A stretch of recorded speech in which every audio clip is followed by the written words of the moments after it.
Assalamualaikum warahmatullahi wabarakatuh. Salam sejahtera untuk kita semua. Bertemu kembali dengan Ibu Meti Rosilawati pada mata pelajaran penginderaan jauh untuk 11 Teknik Geomatika SMK. Kali ini kita masuk kepada materi survei fotogrametri menggunakan Unmanned Aerial Vehicle atau UAV. Tujuan pembelajaran kita adalah memahami survei fotogrametri menggunakan UAV. Ada baiknya kita mempelajari terlebih dahulu regulasi penerbangan dengan drone. Menurut Peraturan Menteri Perhubungan Republik Indonesia Nomor 37 Tahun 2020 tentang pengoperasian pesawat udara tanpa awak di ruang udara yang dilayani di Indonesia, dijelaskan bahwa pengoperasian pada ketinggian mulai dari permukaan tanah sampai dengan ketinggian 400 feet atau 120 meter boleh tanpa persetujuan Direktur Jenderal. Sementara pengoperasian di atas ketinggian 120 meter harus mendapat persetujuan Direktur Jenderal Perhubungan. Ada juga Peraturan Menteri Lingkungan Hidup dan Kehutanan Republik Indonesia tentang pengoperasian pesawat udara tanpa awak (PUTA) lingkup Kementerian Lingkungan Hidup dan Kehutanan. Di sini dijelaskan bahwa pengguna PUTA harus memiliki kemampuan dalam membuat rencana penerbangan, melakukan pemeriksaan pra-penerbangan, menerbangkan, pemeriksaan pasca penerbangan, membuat evaluasi dan pelaporan penerbangan, serta memahami prosedur penerbangan dalam keadaan darurat atau emergensi. Pengoperasian PUTA dilakukan dengan ketentuan tidak melebihi ketinggian lebih dari 500 feet atau 150 meter di atas permukaan darat dengan kecepatan maksimum 100 mph atau 87 knots, diterbangkan pada siang hari dan terlihat oleh pilot dan atau pengamat visual, tidak beroperasi di atas kendaraan atau pesawat terbang yang bergerak kecuali dari perahu di atas air, dan memiliki jadwal yang tetap. Nah, di sini kita bisa melihat perbandingan resolusi spasial antar citra satelit. Nanti kita akan bandingkan resolusi spasial dari foto udara yang dihasilkan oleh drone. Pada daftar ini kita bisa lihat bahwa resolusi citra satelit terbaik yang dihasilkan adalah 0,5 meter per pixel untuk skala peta 1:1000 dengan citra satelit yang dihasilkan oleh QuickBird, WorldView atau GeoEye. Sementara untuk foto udara drone sendiri, rata-rata kita bisa menghasilkan foto udara dengan resolusi spasial sekitar kurang dari 10 cm per pixel. Jadi kesimpulan kita adalah foto udara menggunakan drone, kita mendapatkan resolusi spasial 5 kali lebih baik daripada citra satelit yang terbaik, yaitu 50 cm per pixel. Pelaksanaan pemotretan foto udara digital dengan pesawat nirawak atau drone meliputi pertama persiapan, kemudian pengukuran titik kontrol, titik cek, tanda batas dan primat, akuisisi data, dan pengolahan data. Di sini ditampilkan spesifikasi peralatan dan standar hasil keluaran.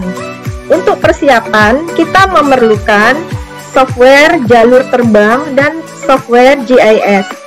Memiliki kemampuan mendesain jalur terbang sesuai dengan sektor yang digunakan. Kemudian untuk pengukuran titik kontrol, kita memerlukan receiver pengukuran metode satelit, yaitu merupakan tipe receiver geodetik single atau dual frekuensi. Kemudian kita juga harus memiliki software pengolah data pengukuran titik kontrol metode satelit. Untuk pemotretan udara, kita memerlukan pesawat udara nirawak seperti tipe fixed wing atau tipe chopper.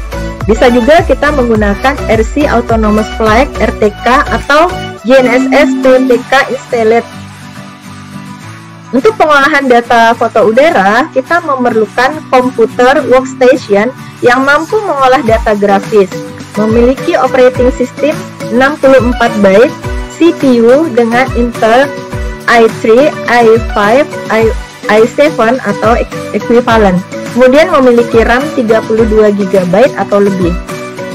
Software pendukung foto udara nirawak harus memiliki kemampuan untuk proses bundle block adjustment, dense image atau matching teknologi, membentuk digital surface model DSM secara otomatis, mengolah ortofoto, dan membuat mozaik. Untuk standar hasil keluaran tiap-tiap langkah untuk persiapan, kita harus memiliki area of interest, peta rencana distribusi titik kontrol, peta rencana jalur terbang. Untuk pengukuran titik kontrol, distandarkan jumlah titik kontrol utama minimal 10 titik. Apabila menggunakan RTK atau GNSS pada pesawat nirawak, jumlah titik kontrol minimal 5 titik. Jumlah titik cek 5 titik, ketelitian horizontal kurang dari atau sama dengan 5 cm, ketelitian vertikal kurang dari atau sama dengan 10 cm. Untuk akuisisi data foto udara, standarnya adalah luas maksimum 5.000 hektar dalam satu blok atau maksimal 3.000 foto. Forward overlap 70%, side overlap 60%. Untuk daerah pegunungan atau berelief, forward overlap minimal 80% dan side overlap 70% atau lebih. Untuk pengolahan data foto udara, objek haruslah seamless pada perpotongan seam line antar ortofoto. Ketelitian horizontal serendah-rendahnya 0,5 mm dikali bilangan skala peta 1:5000 atau 2,5 meter. Dihitung pada koordinat titik cek di mozaik ortofoto. Mozaik ortofoto per lembar peta mengacu pada sistem koordinat nasional TM3. Di sini ditampilkan contoh data yang dihasilkan pada bidang perkebunan, yaitu peta perkebunan kelapa sawit menggunakan citra satelit yang di sebelah kiri dengan resolusi tinggi 50 cm per pixel. Bisa kita bandingkan dengan hasil di sebelah kanan, yaitu foto udara dengan skala 1:1000 memiliki resolusi 7 cm per pixel. Jadi jauh lebih jelas dan lebih cerah itu pemetaan menggunakan foto udara drone. Aplikasinya kita bisa menggunakan foto udara drone digabung dengan citra satelit sebagai base map pada bidang pertambangan.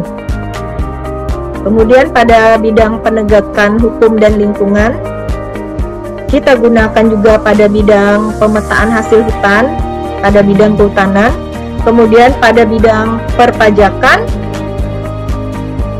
Ini adalah contoh hasil pemetaan lokasi dan gambar bangunan, di mana di sini ditampilkan juga tampak depan dari bangunan tersebut.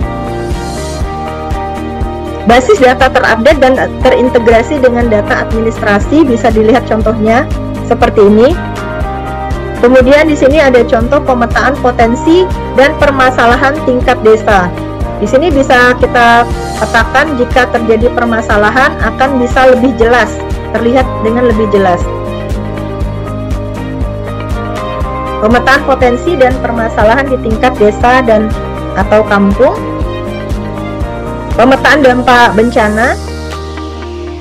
Kemudian kita bisa gunakan juga untuk pemetaan demplot pertanian skala detail.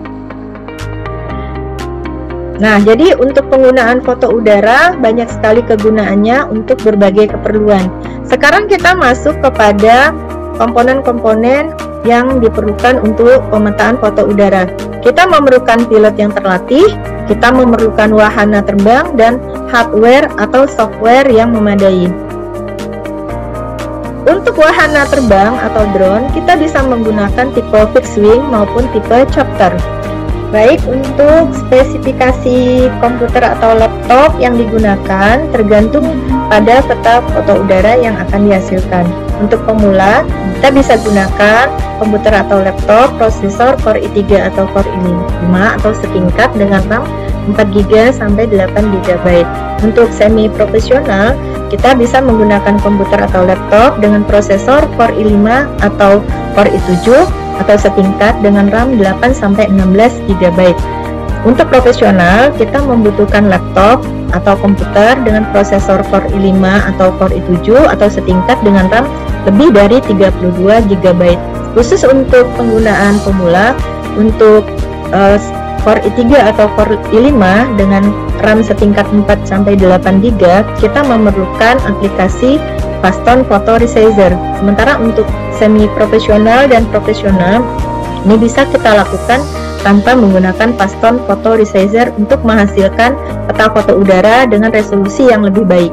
Untuk software yang digunakan, kita memerlukan aplikasi yang terinstal pada handphone kita, yaitu DJI Go dan DJI Go 4. Kemudian kita memerlukan Pix4D Capture atau Drone Deploy atau Precision Flight. Sementara untuk aplikasi pada komputer, kita membutuhkan Agisoft Metaset. Bisa juga diganti dengan APS Menchi atau Drone Deploy atau Pix4D Mapper. Untuk layout peta, kita membutuhkan ArcGIS ataupun QGIS atau Global Mapper. Sementara untuk pembuatan kontur, kita membutuhkan VCI Geomatic. Untuk pilot terlatih, kita membutuhkan pilot yang memahami SOP dalam menerbangkan drone, juga memahami aturan-aturan penerbangan yang tersedia. Seorang pilot harus memahami standar perpetaan dan output peta yang diinginkan. Tahapan teknis pemetaan menggunakan drone. Pertama-tama, seorang drone pilot harus memahami jenis dan spesifikasi teknis drone atau UAV yang digunakan, meliputi spek dan jangkauan jarak terbang. Kemudian, dilakukan pengamatan pada lokasi yang akan dipetakan. Setelah itu, kita masuk kepada tahapan memahami output berdasarkan request. Area of interest yang akan kita lakukan peta itu harus benar-benar kita pahami dan kita pelajari. Nah, setelah itu baru kita menyiapkan drone berupa pre-flight mission, meliputi penyiapan propeller, penyiapan baterai, FPV, dan penyiapan suku cadang. Nah, setelah langkah pre-flight mission, baru kita melakukan pembuatan mission flight. Pertama-tama kita membuat misi terbang yang disarankan berbentuk kotak. Kemudian arah utaranya sebaiknya mengarah ke atas. Luas area of interest yang dipetakan disesuaikan dengan kebutuhan. Lama waktu terbang juga disesuaikan dengan kebutuhan. Kemudian ketinggian terbang maksimal 120 meter dan overlap 85%. Kemudian setelah dilakukan pembuatan misi terbang, maka dilakukanlah proses akuisisi data, yang mana data ini kita peroleh langsung data di lapangan. Setelah itu kita dapat membuka data yang tersimpan di dalam memory card yang ada pada drone kita. Kemudian kita pindahkan ke komputer atau laptop. Setelah itu kita lakukan pengecekan data foto udara yang dihasilkan. Nah, setelah dilakukan pengecekan, kemudian kita lakukan pengolahan data menggunakan Agisoft Metaset ataupun dengan Pix4D Mapper. Gunanya adalah untuk menyatukan foto-foto udara yang telah kita hasilkan, yang masing-masing peta foto udara itu sudah mengandung koordinat spasialnya. Nah, setelah itu foto udara yang berupa mozaik berbentuk TIFF itu kemudian kita inputkan ke dalam ArcMap dengan aplikasi ArcGIS. Aplikasi ArcGIS gunanya untuk kita melakukan layout. Selain layout, kita juga bisa melakukan digitasi untuk menandai lokasi-lokasi yang akan kita hitung. Misalnya menghitung koordinat, menghitung panjang lintasan, ataupun menghitung luas area. Demikianlah pembelajaran kita hari ini tentang pembuatan foto udara menggunakan drone. Sampai bertemu di pembelajaran Ibu berikutnya. Assalamualaikum warahmatullahi wabarakatuh. Salam dan bahagia.